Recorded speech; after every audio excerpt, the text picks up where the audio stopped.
Right now it's moderated a bit from the last video you might have saw, but we're just under 30 knots, and it's, excuse my hearing, but it's like people have been banging and drumming me here all day. So big thing now is the waves are becoming quite large. So you can't have too much sail up when you're going down big waves and coming up. So you've got to be pretty careful. So we're going as fast as we can. You've got to hang on. I mean, you're getting thrown around a bit. You've got to be careful even when you're down below. If you stand up, you could easily get knocked over when the boat plows into a wave. So you've got to be pretty careful hanging on all the time. On deck, it's cold, and it's going to get worse as we go further south. So I would say it's actually not bad now, but it's going to get a lot colder and a lot chillier on deck, which is going to make things hard. Wow. Words there from Andrew Cape over the top of Jan Rieu's amazing images from Brunel blasting through the Southern Ocean. I've been there myself 3 times and have sailed through similar conditions, and now back in the studio, it is amazing just to see what that looks like. Spray up to the first spreader, and it's going to go on for days and days and days. So send a thought out to the sailors in the Southern Ocean. They're certainly going to need it. As the pressure ratchets up, it's not only machines and the boats that are feeling the stress and the strain. There's also a lot of mental strain and certainly emotional one. Check out this video here of Sunkenkai Scallywag skipper David Witt as he faces the reality of sailing in these conditions. We're driving in the ice gate, trying to hang on to the leaders, and the rudder block, fly block, twisted upside down. So when we brought the new runner on, broke the block and stripped the runner tail. So we were lucky. We could have snapped the runner and lost the rig. We'd now be cutting the rig away. So then we had to take evasive action and repair it. So we managed to jury rig it, pull it apart, repair it, put it back together, and now we're off and going again. So the result is we're now 110 miles behind, but that's what happens. As the fleet fire their way through the South Pacific, let's remind ourselves of what the route looks like. Auckland via the Antarctic ice gate all the way to Cape Horn, and then turning left in the last 2,000 miles up to a warm welcome in Brazil. However, they are still in the thick of it, bouncing their way down that line, with the exception of Sunkenkai Scallywag, forced to do a long drive up to the north with running repairs after their runner broke recently. However, the rest of the fleet is diving down as close as possible to that red line. The southern option means faster winds, faster waves, and less wind sailed. So all of the boats chopping and changing, lots and lots of lead changes over the past 24 hours. However, looking forward as they scoot along underneath Point Nemo, the most isolated point on the planet, you can see that they are being chased by a massive Southern Ocean storm as they've file their way up towards Cape Horn. Now, lots of options. The weather options are very variable, and it's going to be an interesting game to see exactly what way they approach Cape Horn, but either way, it's going to be plenty spicy. The rankings are done on distance towards the Cape Horn waypoint, so they don't include the wind direction. We measure that the lead based on what the wind direction and predicted wind direction is. So I've got my own little table here. I must say we're looking pretty good on it. So it's a matter of positioning yourself for the shifts. And because we're running, BMG running, it's all about the wind direction and speed. So it's not as simple as just distance. So, as you say, the distance has changed a lot towards the waypoint, but that's quite misleading relative to the wind direction. And so the equivalent of how many Sydney-Hobart races until Cape Horn? Okay. Hang on, it'll be on my sheet here. I know that's your unit of measure for offshore. 6.8. Fantastic. It's the only measure of any ocean race. 6.8 to the finish. I'm joined now by Gonzalo Infante, who is our in-house meteorologist. How's it going? All good, Conrad, all good. Fantastic, good. Now, yesterday we had a couple of questions regarding the ice gates and the fact that it was moving, and I was wondering if you can just start off by telling us a little bit about what ice gates are and why we need them.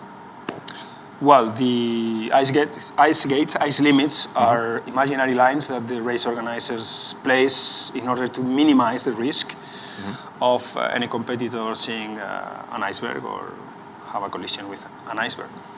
Okay, and so what motivated you to open up some new territory for the guys to go play in?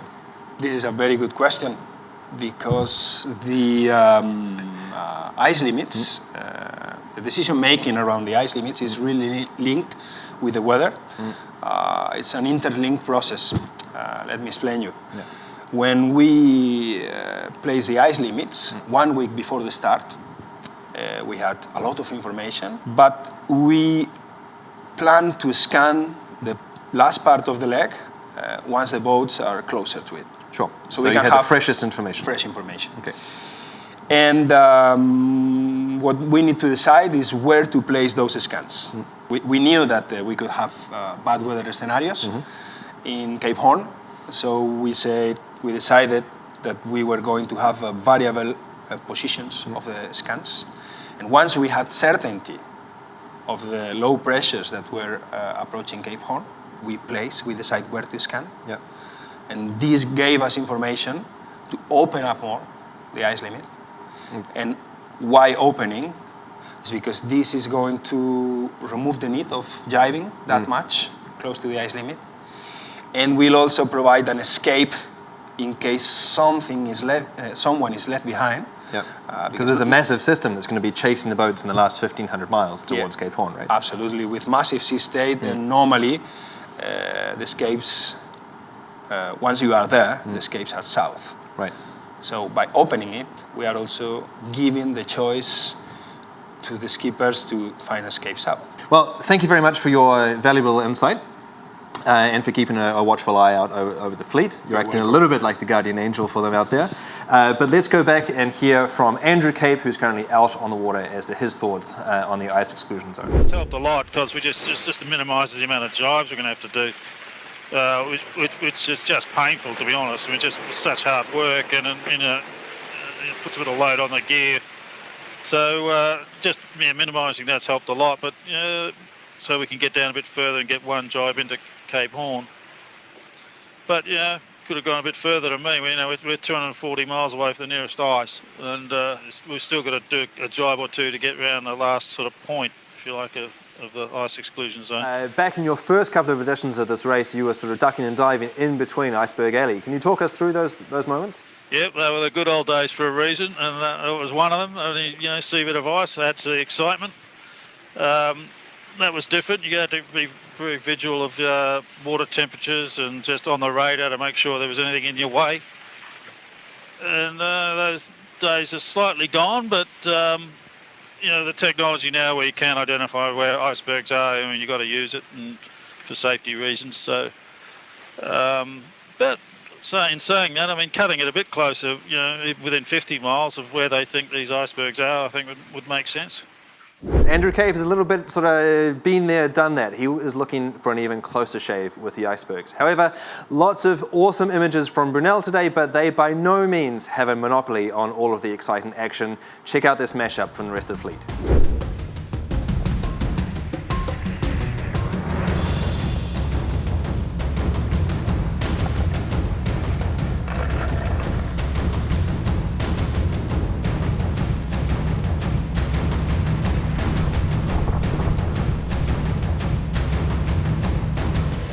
You've seen the dramatic images of what life is like out there right now. You've heard my forecast, but let's check in with Andrew Cape one final time to see the navigator's eye on the weather coming up. We're going to be still driving around the ice exclusion zone today, and the breeze will moderate, which is good. The worst of that pressure has gone through, so next day is looking quite it's relatively pleasant in terms of wind speed.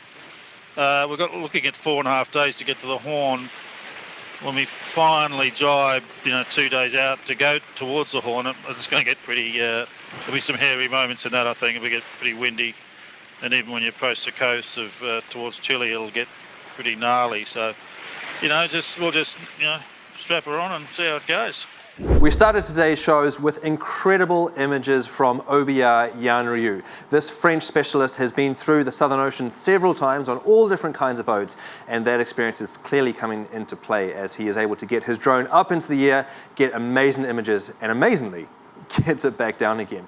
Let's hear from him talking about just how hard life is on board, not only for the sailors, but also for him when it comes back to sending back incredible material. Well, obviously on deck it's dark and it's very wet.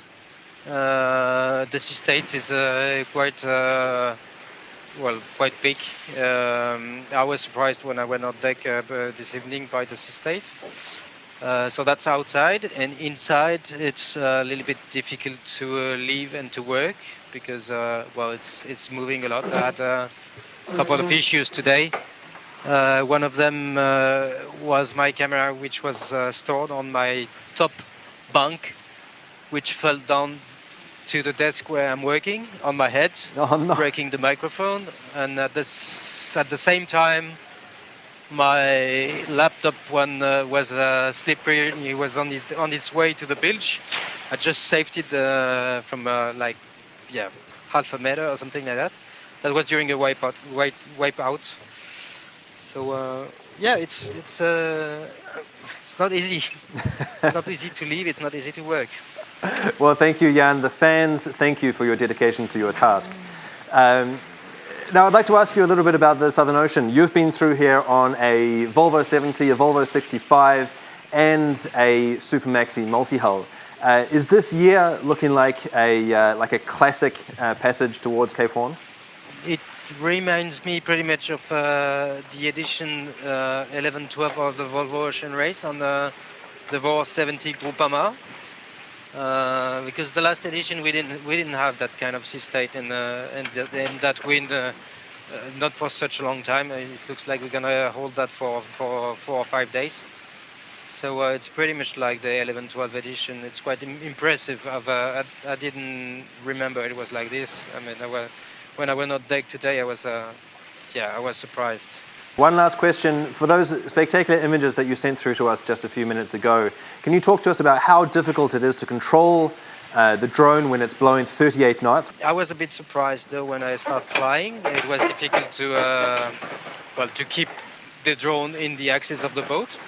But after a while, I managed somehow to do that. And the recovery was a little bit more complicated because of the sea state. The height of the boat is changing all the time, so you have to follow with the drone.